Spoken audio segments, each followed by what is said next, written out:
ನಮಸ್ಕಾರ. ದಾವಣಗೆರೆ ದಕ್ಷಿಣ ವಿಧಾನಸಭಾ ಕ್ಷೇತ್ರದ ಪ್ರತಿಯೊಬ್ಬ ಮತದಾರರಿಗೂ ನನ್ನ ಹೃದಯಪೂರ್ವಕ ನಮಸ್ಕಾರಗಳು. ನಿಮಗೆ ಗೊತ್ತಿರೋ ಹಾಗೆ ನಿನ್ನೆ ನಾಮಿನೇಷನ್ ಫೈನಲ್ ಡೇ ಇತ್ತು.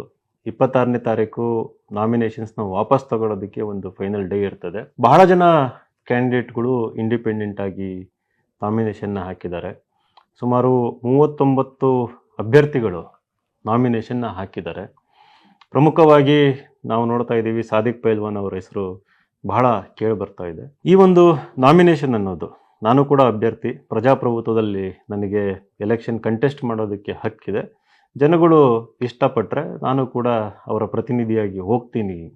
ಪ್ರಜಾಸತ್ತಾತ್ಮಕವಾಗಿ ಅಂದರೆ ಪ್ರಜಾಪ್ರಭುತ್ವದ ಒಂದು ಏನು ರೂಟ್ ಇದೆ, ಡೆಮೊಕ್ರೆಟಿಕ್ ರೂಟ್, ಅದರ ಮೂಲಕ ನಾನು ನನ್ನನ್ನು ಟೆಸ್ಟ್ ಮಾಡ್ಕೊತೀನಿ ಅನ್ನೋದು. ಇವಾಗ ಭಾಳ ಜನಕ್ಕೆ ಆಕಾಂಕ್ಷೆ ಇರುತ್ತೆ, ಹಾಗಾಗಿ ಅಪ್ಲೈ ಮಾಡಿದ್ದಾರೆ. ಅವರಲ್ಲೆಲ್ಲ ಕೇಳ್ಕೊಳ್ಳೋದು ಒಂದು ಮಾತು, ಯಾವ ಕಾರಣಕ್ಕೂ ಕೂಡ ನೀವು ಹಾಕಿರೋಂಥ ನಾಮಿನೇಷನ್ನ ದಯವಿಟ್ಟು ಹಿಂದಕ್ಕೆ ತೆಗಿಬೇಡಿ. ನೀವು ಯಾವ ಕಾರಣಕ್ಕೆ ನಾಮಿನೇಷನ್ ಹಾಕಿರ್ತೀರಿ, ನಿಮಗೂ ಆಸೆ ಬಂದಿರ್ತದೆ ನಾನು ಕೂಡ MLA ಆಗಬೇಕು ಅಂತ. Very good. ಇವಾಗ ನೀವೇನಾದರೂ ನಾಮಿನೇಷನ್ ಹಿಂದೆ ತಗೊಂಡ್ರೆ ಏನು, ನೀವೊಂದು ಭರವಸೆ ಸೃಷ್ಟಿ ಮಾಡಿರ್ತೀರಿ, ಏನು ನಿಮ್ಮ ಮೇಲೆ ಜನಗಳು ನಂಬಿಕೆ ಇಟ್ಕೊಂಡಿರ್ತಾರೆ, ಏನು ಕ್ಷೇತ್ರದ ಜನರು ಇಲ್ಲ ಬದಲಾವಣೆ ಗಾಳಿ ಬೀಸ್ತಾ ಇದೆ, ಇಲ್ಲಿ ಒಂದು ನಾವೆಲ್ಲ ನೋಡ್ತಿರೋ ರೀತಿಯಲ್ಲಿ ಒಂದು ದೊಡ್ಡ ಕುಟುಂಬ ರಾಜಕಾರಣ ಇದೆ, ಆ ಕುಟುಂಬ ರಾಜಕಾರಣಕ್ಕೆ ಸಡ್ಡೊಡೆದು ಹಲವಾರು ಅಭ್ಯರ್ಥಿಗಳು ಈ ಸರಿ ಕಣದಲ್ಲಿದ್ದಾರೆ, ಇದು ಒಂದು ಒಳ್ಳೆಯ ಬೆಳವಣಿಗೆ ಅನ್ನೋದು ಜನಗಳು ನಂಬಿರ್ತಾರೆ. ನೀವೇನಾದರೂ ಹಿಂದೆ ಸರಿದ್ರೆ ಆ ನಂಬಿಕೆ ಕಳ್ಕೊತೀರಿ, ಜನಗಳು ಮಾತಾಡೋಕ್ಕೆ ಶುರು ಮಾಡ್ಕೊತಾರೆ. ಸೋಲ್ಡ್ ಔಟ್ ಆಗಿದ್ದೀರಿ, ಇನ್ನು ಯಾರಿಗೋ ಡೀಲ್ ಆಗಿದ್ದೀರಿ, ಯಾವುದೋ ಒಂದು ದುಡ್ಡಿನ ಆಮಿಷಕ್ಕೆ, ಯಾವುದೋ ಒಂದು ಸ್ಥಾನಮಾನದ ಆಮಿಷಕ್ಕೆ ನೀವು ಹಿಂದೆ ಸರ್ಕೊಂಡಿದ್ದೀರಿ ಅಂತಂದು. ನಾನು ಕೂಡ MP ಎಲೆಕ್ಷನ್ನಲ್ಲಿ ಇಂಡಿಪೆಂಡೆಂಟ್ ಆಗಿ ನಾಮಿನೇಷನ್ ಮಾಡಿದ್ದೆ. ಬಹಳ ಒತ್ತಡ ಬಂತು, CM ಲೆವೆಲ್ ತನಕ ಒತ್ತಡ ಬಂತು. ಆ ಒತ್ತಡ ಅಲ್ಟಿಮೇಟ್ ಅಂದರೆ ಭಾಳ ಒತ್ತಡ, ಅದನ್ನು ಹೇಳೋದಕ್ಕಾಗಲ್ಲ.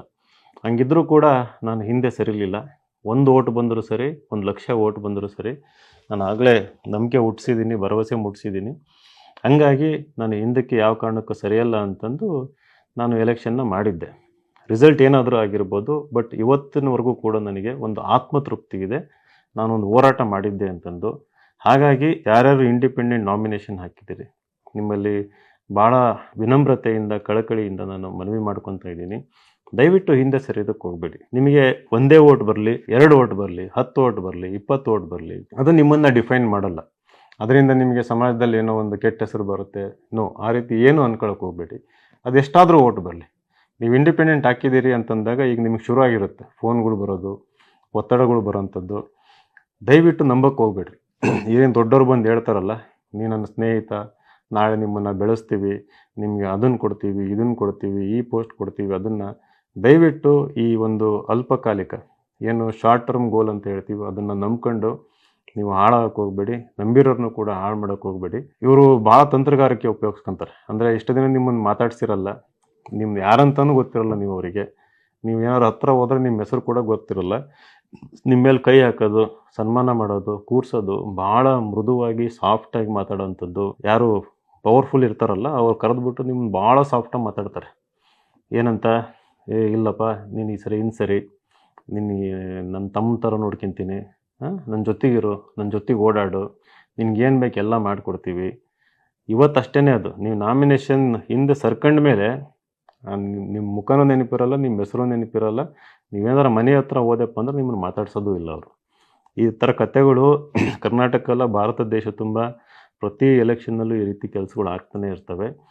ನಿಮಗೆ ನಿಜವಾಗ್ಲೂ ಆಕಾಂಕ್ಷೆ ಇತ್ತು ಅಂತಂದರೆ, ಮುಂದೊಂದಿನ ನೀವು ಜನಪ್ರತಿನಿಧಿ ಆಗಬೇಕು ಅನ್ನೋದಿದ್ದರೆ, ನಮ್ಮ ದೇಶದ ಒಂದು ಸಂವಿಧಾನದ ಅಡಿಯಲ್ಲಿ ಈ ಎಲೆಕ್ಷನ್ಗಳು ನಡೀತವೆ. ಬಹಳ ಬ್ಯೂಟಿಫುಲ್ ಪ್ರಕ್ರಿಯೆ ಅಂತಂದು, ಬ್ಯೂಟಿಫುಲ್ ಪ್ರಾಸೆಸ್ ಇದು. ಲೀಡ್ರಾಗಿ ಎಮರ್ಜ್ ಆಗಬೇಕು ಅಂತಂದರೆ ಒಂದು ಎಲೆಕ್ಷನ್ನ ಫೈಟ್ ಮಾಡಲೇಬೇಕಾಗುತ್ತೆ. ದೊಡ್ಡ ದೊಡ್ಡ ವಿರೋಧಿಗಳನ್ನು ಕಟ್ಕೊಂಡು, ದೊಡ್ಡ ಪ್ರಬಲವಾದ ವಿರೋಧಿಗಳ ವಿರುದ್ಧ ಒಂದು ಎಲೆಕ್ಷನ್ನ ಮಾಡಿದಾಗ ಮಾತ್ರ ನಿಮಗೆ ಒಂದು ರೆಕಗ್ನಿಷನ್, ಒಂದು ಐಡೆಂಟಿಟಿ ಸಿಗ್ತದೆ. ಹಾಗಾಗಿ ಯಾವ ಕಾರಣಕ್ಕೂ ಹಿಂದೆ ಸರಿಯೋದಕ್ಕೆ ಹೋಗಬೇಡಿ. ಈ ಎಲೆಕ್ಷನ್ನಲ್ಲಿ ನೀವೇನಾದ್ರೂ ನಾಮಿನೇಷನ್ ಹಾಕಿರಿ, ನಿಮ್ಗೊಂದು ಒಳಗೊಂದು ಕಿಚ್ಚಿರ್ತದೆ, ಒಂದು ಲೀಡ್ರ್ ಆಗೋದ್ರ ಜೊತೆಗೆ, ಎಲೆಕ್ಷನ್ ಗೆಲ್ಲಬೇಕು ಅನ್ನೋದ್ರ ಜೊತೆಗೆ, ದಾವಣಗೆರೆಯಲ್ಲಿ ಕುಟುಂಬ ರಾಜಕಾರಣನ ನಾವು ಅಂತ್ಯ ಆಡಬೇಕು ಅನ್ನೋದು ಇರ್ತದೆ. ಎಸ್ಪೆಷಲಿ ಯಾರ್ಯಾರು ಮುಸ್ಲಿಂ ಕ್ಯಾಂಡಿಡೇಟ್ಗಳು ನೀವು ನಾಮಿನೇಷನ್ ಹಾಕಿದ್ದೀರಿ, ದಯವಿಟ್ಟು ಅದು ಎಷ್ಟೇ ಕಷ್ಟ ಬರಲಿ ಹಿಂದಕ್ಕೆ ಸರಿಯೋದಕ್ಕೆ ಹೋಗಬೇಡಿ. ನೀವು ನಿಂತ್ಕೊಂಡು ಫೈಟ್ ಮಾಡಿ, ನಿಮ್ಗೆ ಎಷ್ಟು ಸಾಧ್ಯ ಆಗುತ್ತೋ ಅಷ್ಟು ಓಟುಗಳನ್ನು ತಗೊಳ್ರಿ. ನೀವು ಓಡಾಡಿ, ಬೂತ್ ಲೆವೆಲಲ್ಲಿ ಕೆಲಸ ಮಾಡಿ, ಮನೆ ಮನೆಗೆ ಹೋಗಿ ಪ್ರಚಾರ ಮಾಡಿ, ಮ್ಯಾಕ್ಸಿಮಮ್ ಆ ಮನಸ್ಸುಗಳ್ನ ಗೆಲ್ಲೋದಕ್ಕೆ ಪ್ರಯತ್ನ ಮಾಡಿ. ಜನ ಖಂಡಿತ ಕೈ ಹಿಡಿತಾರೆ. ಮೊದಲನೇ ಸರಿ ಗೆಲುವು ಆಗದೇ ಇರ್ಬೋದು, 2ನೇ ಸರಿನೂ ಆಗದೇ ಇರ್ಬೋದು, 3ನೇ ಸರಿನೂ ಆಗದೇ ಇರ್ಬೋದು. ಮುಂದೊಂದು ದಿನ ಖಂಡಿತ ಗೆಲುವು ನಿಮ್ದು ಆಗ್ತದೆ. ಈ ಒಂದು ಸಂದೇಶನ ಈ ವಿಡಿಯೋ ಮೂಲಕ ಹೇಳ್ಬೇಕಂತ ಅನ್ನಿಸ್ತು. ಹಾಗಾಗಿ ಹೇಳಿದ್ದೇನೆ. ನಿಮ್ಮ ಮೇಲೆಲ್ಲ ಬಹಳ ನಂಬಿಕೆ ಇದೆ. ನೀವು ಯಾವ ಕಾರಣಕ್ಕೂ ಹಿಂದೆ ಸರಿಯಲ್ಲ ಅಂತಂದು. ದಯವಿಟ್ಟು ನನ್ನ ವಿಡಿಯೋದಲ್ಲಿ ಹೇಳಿದ ರೀತಿಯಲ್ಲಿ ಯಾವುದೇ ಆಮಿಷಗಳಿಗೆ ಒಳಗಾಗಿ ಹಿಂದಕ್ಕೆ ಸರಿಬೇಡಿ. ನಿಮ್ಮ ಮೇಲಿರೋ ಏನು ಗೌರವ ಇರ್ತೈತಲ್ಲ, ಅದು ಇವತ್ತು 100% ಇರೋದು 1% 0%ಗೆ ಇಳಿದು ಹೋಗ್ಬಿಡುತ್ತೆ. ಜನ ನಾಳೆ ನಿಮ್ಮನ್ನು ನೋಡಿ ನಗ್ತಾರೆ. ಅದು ಕಳಂಕ ಅನ್ನೋದು ಪರ್ಮನೆಂಟಾಗಿ ಅಂಟ್ಕೊಂಡ್ಬಿಡ್ತದೆ. ನೀವು ಜನ ಕಾಡಿಸ್ತಾ ಇರ್ತಾರೆ ನಿಮಗೆ.